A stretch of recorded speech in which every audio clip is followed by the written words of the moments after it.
Now, you know the single most popular attraction here is our bridge, originally built in 1831.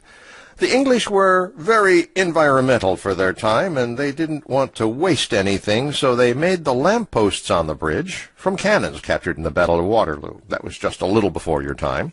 Anyway, those cannons had been lying around on the English shores for some 16 years, so why not make lights out of them? Yep, they're right there on the top of the bridge today, and you can go up and check them out. Probably one of the earliest recycling projects in history. We were not quite as efficient as the English when the bridge was reconstructed here, kind of like the American handyman. When we put it together, we had stuff left over. Imagine that. Well, the bridge didn't really shrink on its trip. We just put it together in a shorter fashion, and a lighter fashion as well. Those granite blocks were shaved and applied over a concrete structure, so the bridge is hollow. Well, anyway, that's sort of recent history, but there's a lot more to it than that. Let's start at the beginning, some 2,000 years ago. In 43 A.D., an invading Roman army marched inland from the sea, and this large river got in their way. It would have to be crossed. Much later, this river was known as the River Thames. The English always had a way of saying things backwards. So the very first London Bridge was actually a pontoon bridge that enabled the Roman army to march into what would be eventually called London. Then in 1014, just about 1,000 years ago, things started to get really interesting. Now, if you'll follow me here, the Danes were in control of London, and the Saxons, generally from an area we now call Germany, joined forces with the Vikings, led by King Olaf. They were an odd group of marauders, but this Olaf guy was a bad dude. Together, the Saxons and the Vikings sailed up the River Thames to attack the bridge and divide the Danes.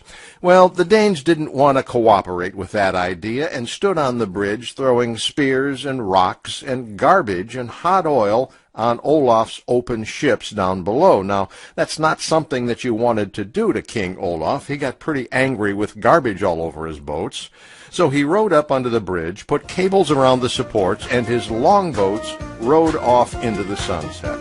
They pulled the bridge down, pulled down by a bunch of angry Vikings. So if you're with me here, this is the origin of the song, London Bridge is Falling Down. And you can thank King Olaf for that.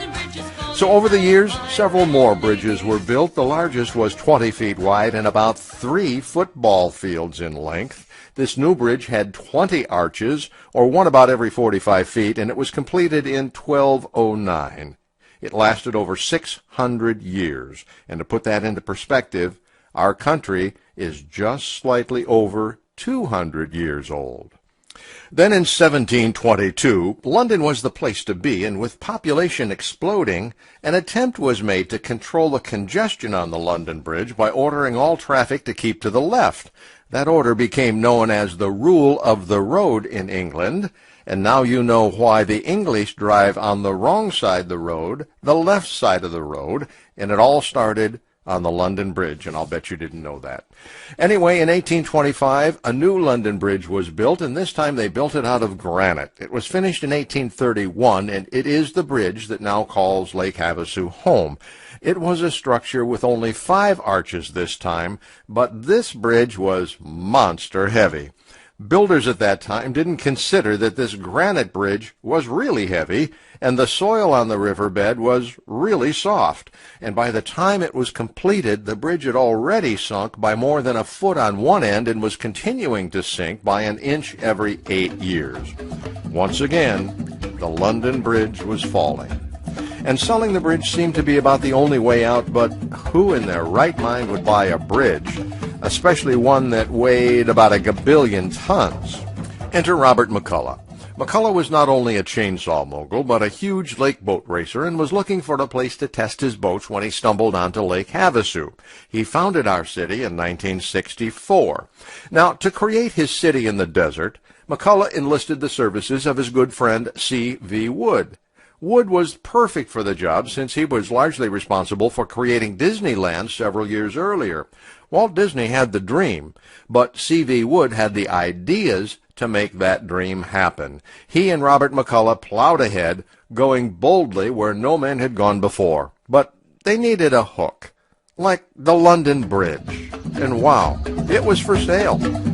McCullough placed a bid of $2.4 million for the London Bridge. The English jumped all over that, thinking that there was a sucker born every minute. They didn't know the vision that McCullough had. Plans were drawn up to move and rebuild the bridge in Lake Havasu City, and on October 10, 1971, the London Bridge in Lake Havasu, Arizona opened to the public. Quite a gala affair. So take a couple of minutes.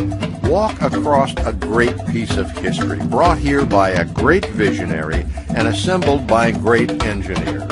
This history has its roots over 2,000 years ago, and it's right here in your backyard.